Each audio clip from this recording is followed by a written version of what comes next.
Test 4. You will hear a number of different recordings, and you will have to answer questions on what you hear. There will be time for you to read the instructions and questions, and you will have a chance to check your work. All the recordings will be played once only. The test is in 4 sections. At the end of the test, you will be given 10 minutes to transfer your answers to an answer sheet. Now turn to Section 1. Section 1. You will hear a man asking for information about health services in the place where he is living. First, you have some time to look at questions 1 to 6.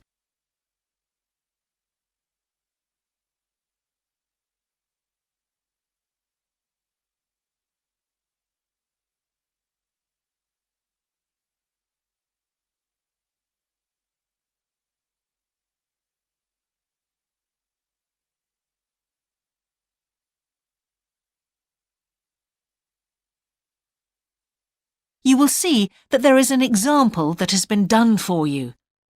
On this occasion only, the conversation relating to this will be played first. Can I help you?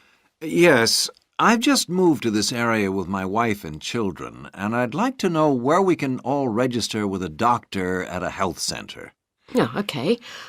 Well, there's Dr. Green at the Harvey Clinic. The woman says the doctor at the Harvey Clinic is called Dr. Green, so Green has been written in the space. Now we shall begin. You should answer the questions as you listen, because you will not hear the recording a second time. Listen carefully and answer questions 1 to 6.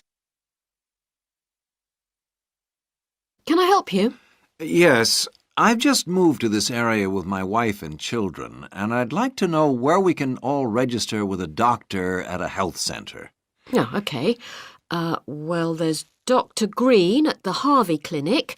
We always recommend her for babies because she's very good with them and she runs a special clinic. Oh, actually, my youngest child is 5, so that wouldn't be any good for us. Right. Is there anywhere else I could try? Yes, the Eshcol Health Practice is the next one on my list. How do you spell that? Eshcol. And it's Dr. Fuller who has space on his list. The clinic only opened a year ago, so the facilities are all very modern. That sounds good. And it's particularly good if you're busy during the day because they also do appointments in the evening. They're closed on Saturday, though. The only other place on the list is the health centre on Shore Lane. You can register with Dr. Gormley. That's Gormley. He's new there, but the centre has a very good reputation. Oh, yes. I think I know the road. That would be the best one. Thanks. Could you tell me, will all their services be free? There are usually some small charges that doctors make. Let me see what it says about the Shore Lane Centre. If you need to be vaccinated before any trips abroad, you won't have to pay for this. What else? The Sports Injury Treatment Service operates on a paying basis, as does the Nutritional Therapy Service. Some health centres do offer alternative therapies like homeopathy as part of their pay-to-use service. Shore Lane are hoping to do this soon. I think they may start with acupuncture. Oh. And finally, if you need to prove you're healthy or haven't had any serious injuries before a new employer will accept you, you can get a free fitness check-up there. But you'd most likely have to pay for insurance medicals, though. OK, thanks. Before you hear the rest of the conversation, you have some time to look at questions 7 to 10.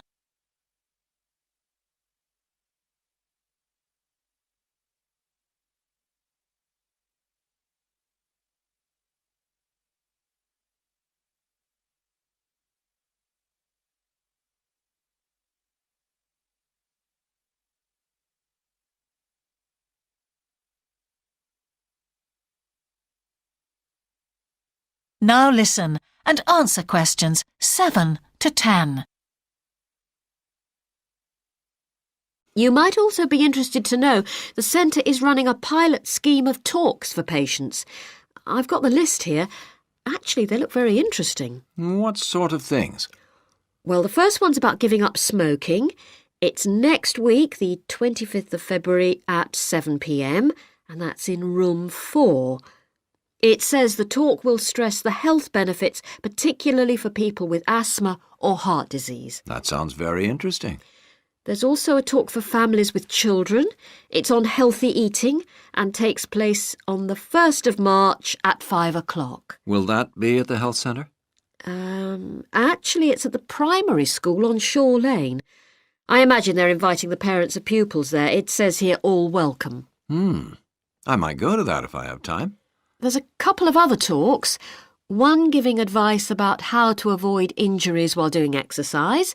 It's on the 9th of March. Oh, it's a late afternoon talk at 4:30, and it'll be in room 6. It also says the talk is suitable for all ages. And finally, there's a talk called Stress Management, which is on the... That is the end of section 1. You now have half a minute to check your answers.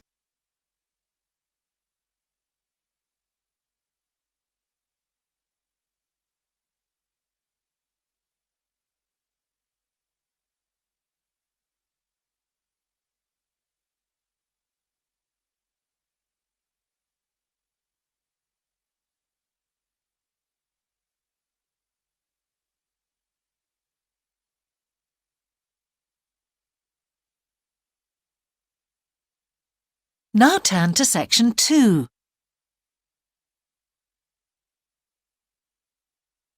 Section 2. You will hear a man who owns a holiday home talking on the phone to a woman who is staying there. First, you have some time to look at questions 11 to 13.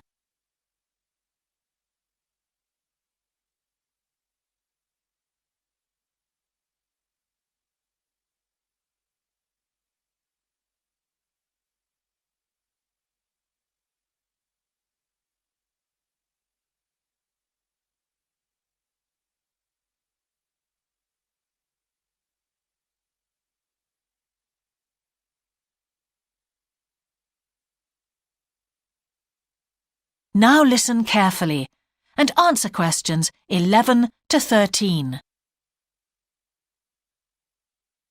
Hello? Hi, it's Laura Carlton here. We've just arrived at the holiday flat, but I can't get the hot water and heating to work. Oh, right. That's easy. Don't worry. In the upstairs cupboard, you'll find the water heater.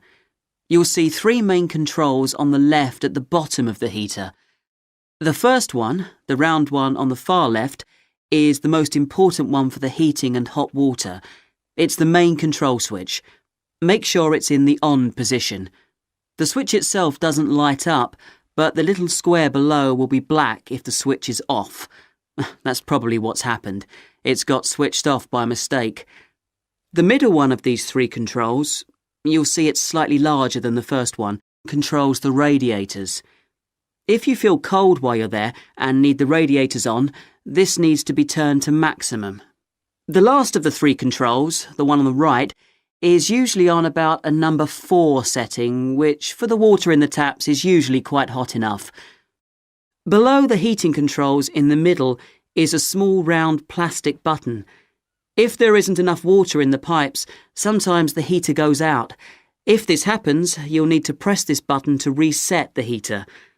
Hold it in for about 5 seconds and the heater should come on again. Then there's a little square indicator under the 3rd knob that's a kind of alarm light. It'll flash if you need to reset the heater. It sounds complicated. I'm sure you won't have any problems with it. There should be some more instructions on the side of the heater. Call me back if you can't make it work. OK. Before you hear the rest of the conversation, you have some time to look at questions 14 to 20.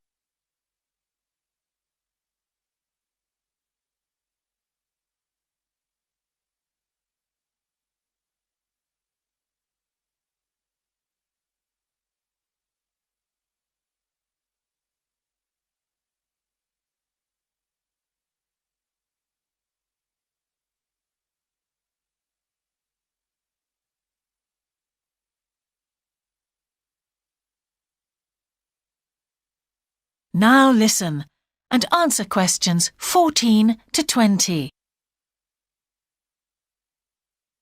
While you're on the phone, we haven't managed to find a few things we need, like extra pillows for the beds and some washing powder.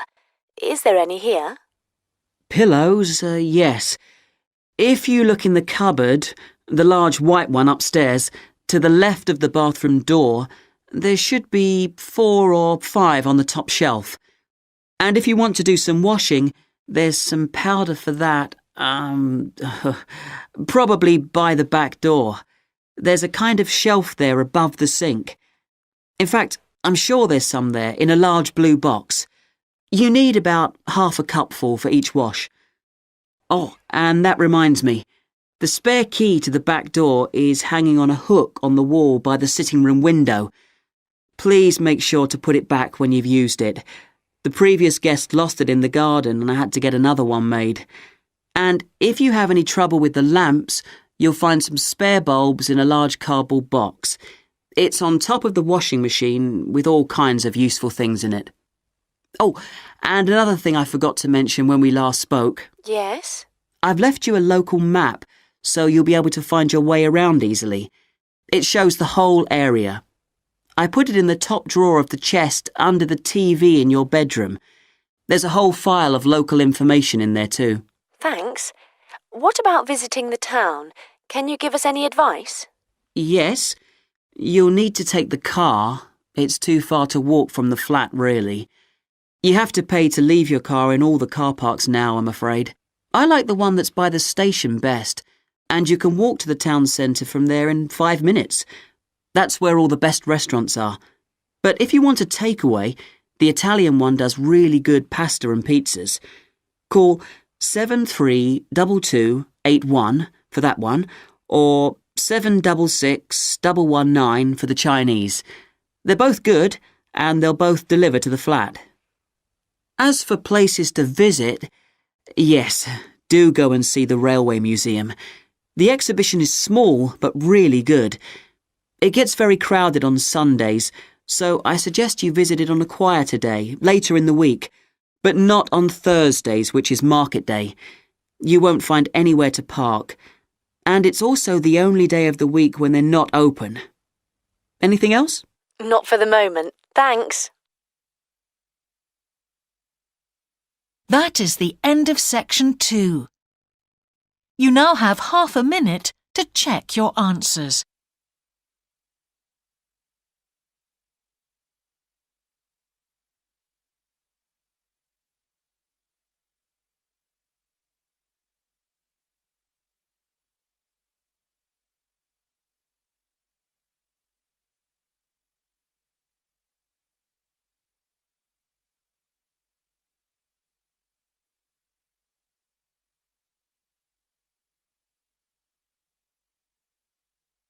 Now turn to section 3.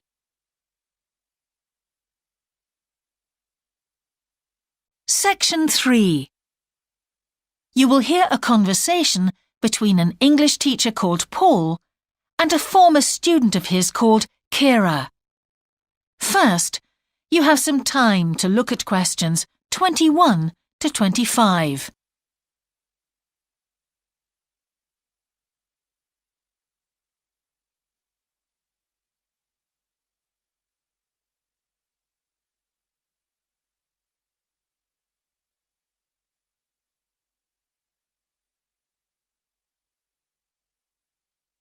Now listen carefully and answer questions 21 to 25. Hello, Kira. How are you? Fine, thanks, Paul. How are you? Well, thanks. It's good to see you. It must be 12 months since you did our course. That's right. It's nice to come back and say hello. What course did you enroll in? Actually, I went straight into third-year pharmacy. They credited me with 2 years, which probably made it more difficult for me. On the other hand, you were lucky to be granted credits. Is that why you chose the course? Yes, and as I'd already finished a course in it in my country, I thought it would be easier if I studied something I already knew. I didn't realize you went into third year. I thought you started in first year. No wonder it was so hard. And what do you think is one of the big differences between studying at a university here and studying in your country? Well, I found it very difficult to write assignments because I wasn't familiar with that aspect of the system here. The main problem is that the lectures expect you to be critical. That made me feel really terrible. I thought, how can I possibly do it? How can I comment on someone else's research when they probably spent 5 years doing it? I think a lot of people who come from overseas countries have similar problems. But after a while, it became easier for me. People expect you to have problems with the process of reading and writing, but in fact, it is more a question of altering your viewpoint towards academic study. How was the content of the lectures? Was it easy for you? I didn't really have many problems understanding lectures. The content was very similar to what I'd studied before. And what about the lecturers themselves? Are they essentially the same as lecturers in your country? Well, actually, no. Here they're much easier to approach. After every lecture, you can go and ask them something you didn't understand, or you can make an appointment and talk to them about anything in the course. Maybe you found them different because you're a more mature student now, whereas when you were studying in your country, you were younger and not so assertive. No, I don't think that's the difference. Most of the students here do it. In my faculty, they all seem to make appointments, usually to talk about something in the course that's worrying them, but sometimes just about something that might really interest them, something they might want to specialize in. The lecturers must set aside certain times every week when they're available for students. That's good to hear. Before you hear the rest of the conversation, you have some time to look at questions 26 to 30.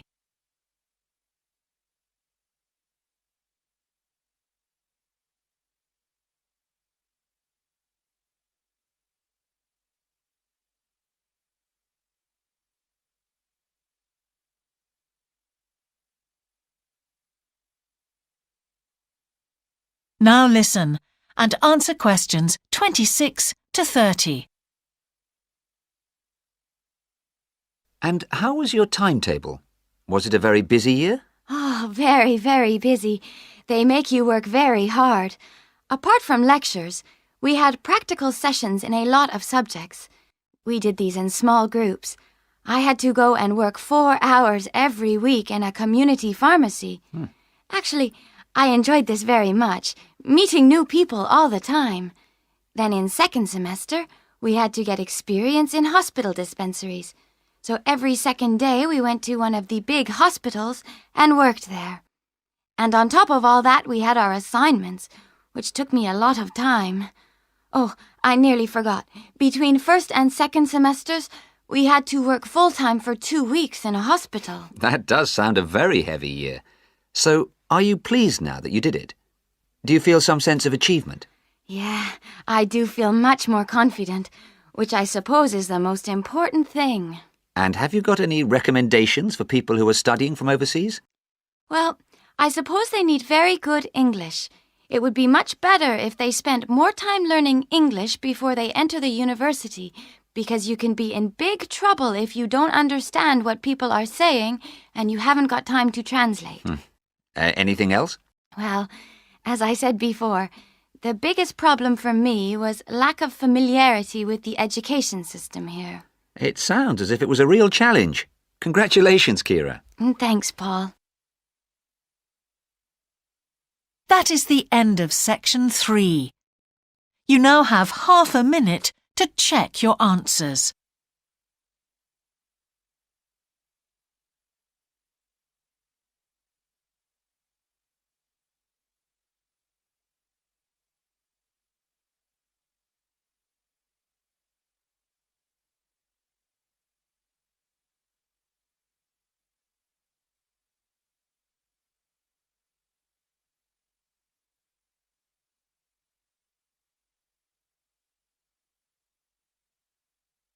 Now turn to section 4.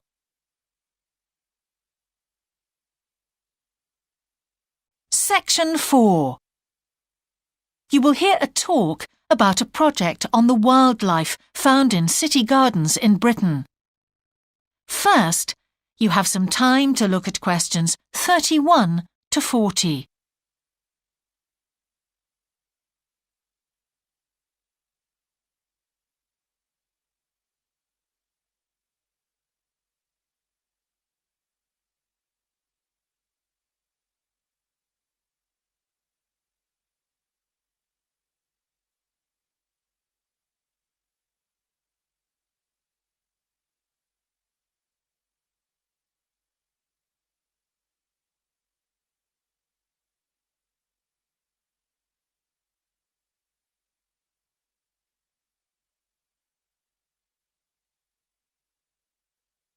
Now listen carefully and answer questions 31 to 40. Good morning. Today I'd like to present the findings of our Year 2 project on wildlife found in gardens throughout our city. I'll start by saying something about the background to the project, then talk a little bit about our research techniques, and then indicate some of our interim findings. First of all, how did we choose our topic? Well, there are 4 of us in the group, and one day, while we were discussing a possible focus, 2 of the group mentioned that they had seen yet more sparrowhawks, one of Britain's most interesting birds of prey, in their own city centre gardens, and wondered why they were turning up in these gardens in great numbers. We were all very engaged by the idea of why wild animals would choose to inhabit a city garden. Why is it so popular with wildlife when the countryside itself is becoming less so? The first thing we did was to establish what proportion of the urban land is taken up by private gardens. We estimated that it was about 1/5, and this was endorsed by looking at large-scale usage maps in the town land survey office, 24% to be precise. Our own informal discussions with neighbors and friends led us to believe that many garden owners had interesting experiences to relate regarding wild animal sightings. So we decided to survey garden owners from different areas of the city. Just over 100 of them completed a survey once every 2 weeks for 12 months, ticking off species they had seen from a pro forma list, and adding the names of any rarer ones. Meanwhile, we were doing our own observations in selected gardens throughout the city. We deliberately chose smaller ones because they were by far the most typical in the city. The whole point of the project was to look at the norm, not the exception.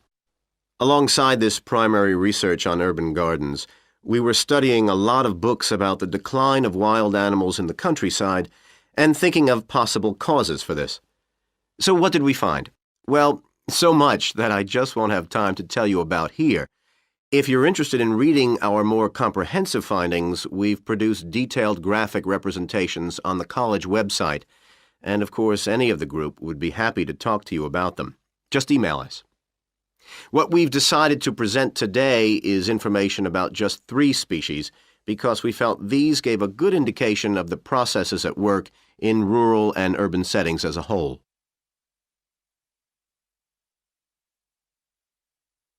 The first species to generate a lot of interesting information was frogs, and there was a clear pattern here. They proliferate where there is suitable water. Garden ponds are on the increase, rural ponds are disappearing, leading to massive migration to the towns. Hedgehogs are also finding it easier to live in urban areas, this time because their predators are not finding it quite so attractive to leave their rural environment, so hedgehogs have a better survival rate in cities. We had lots of sightings, so all in all we had no difficulties with our efforts to count their numbers precisely. Our final species is the finest of bird singers, the song thrush. On the decline in the countryside, they are experiencing a resurgence in urban gardens because these days gardeners are buying lots of different plants, which means there's an extensive range of seeds around, which is what they feed on. Another factor is the provision of nesting places, which is actually better in gardens than the countryside. Hard to believe it, but it's true. Incidentally, we discovered that a massive new survey on song thrushes is about to be launched, so you should keep an eye open for that. Now, I'd be happy to answer any questions you may have. That is the end of section 4. You now have half a minute to check your answers.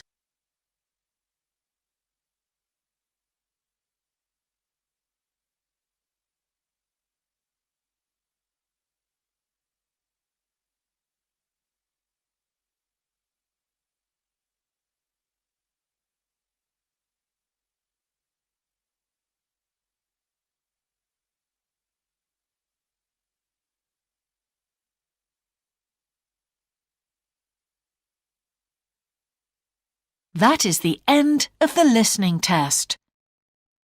In the IELTS test, you would now have 10 minutes to transfer your answers to the answer sheet.